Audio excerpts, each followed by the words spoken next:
Là,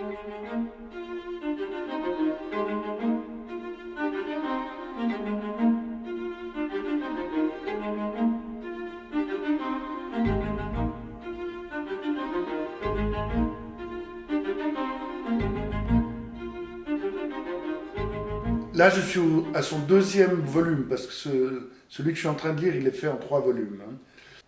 C'est passionnant parce que c'est l'histoire, c'est notre histoire, c'est l'histoire que j'ai vécue. Moi, je suis de 1958 et le premier volume commence en 61. Alors, ça raconte l'histoire de la Russie, l'histoire des États-Unis, l'histoire de l'Europe. Alors, il y a l'assassinat de Kennedy, il y a l'éjection de Khrouchtchev par Brejnev.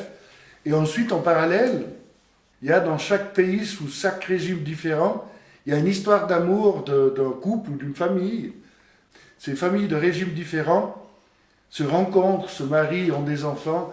Et là, maintenant, je suis dans l'étape où il y a une fille qui est enceinte d'un copain de l'Est, d'Allemagne de l'Est, mais qui a réussi à fuir dans l'Allemagne de l'Ouest, et sa femme n'a pas voulu prendre le risque de fuir, parce qu'elle était enceinte, elle ne voulait pas que son enfant soit tué, donc ils sont chacun de leur côté, et lui, il n'a pas voulu refaire sa vie, et elle est retombée amoureuse d'un homme. Donc l'histoire de Kennedy, je la connais, je suis passionné d'histoire, l'histoire de la Russie, je la connais aussi. Il y a en parallèle, il y a l'histoire d'un écrivain russe qui est en Sibérie, qui est condamné à 2 ans de prison parce qu'il a distribué des tracts et puis ils ne veulent plus le lâcher. En fait, c'est passionnant parce que c'est l'histoire vraie. Là, on est en 68 où il y a l'invasion de la Tchécoslovaquie, où il y a les tanks qui passent sur les manifestants. En fait, c'est passionnant, c'est pas dans le misérabilisme, c'est vrai. Et d'ailleurs, je me réjouis de lire le 3e. Et ça n'a rien à voir avec les piliers de la Terre, mais les piliers de la Terre, il y a quand même aussi une référence historique pour la construction des cathédrales et tout ça. Il a quand même des références. Il ne remplit pas des pages. Alors, par exemple, pour l'assassinat de Kennedy, je le vois très bien dans sa décapotable, et où tombe, où il y a les taches de sang sur les sièges beiges de sa Cadillac. Il y a ça, il y a les images des gens qui sont... On avait vraiment l'impression que le peuple américain aimait son président. On voit des visages de gens qui sont complètement apeurés, ils sont attristés. On sent qu'il y a de l'émotion, qu'il y avait de l'amour entre le peuple américain et le président, alors que c'est une magouille sans nom.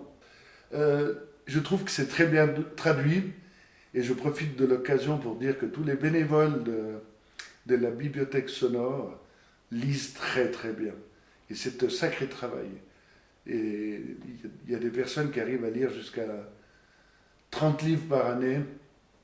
Je pense à Françoise Dufour qui lit le dernier livre que je suis en train de lire. Là. Elle lit à la perfection. On a l'impression qu'elle a lu 100 fois le livre avant.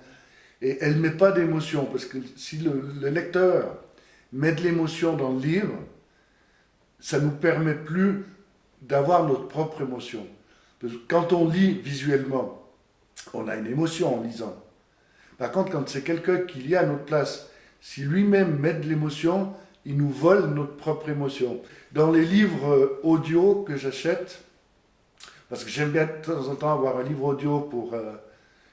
des fois, j'oublie de renvoyer par la poste, parce que donc juste pour information, donc la bibliothèque sonore romande nous prête les livres gratuitement, donc on ne paye pas, et la Poste nous offre le courrier. Donc je profite de remercier la Poste pour les lecteurs bénévoles et la Poste.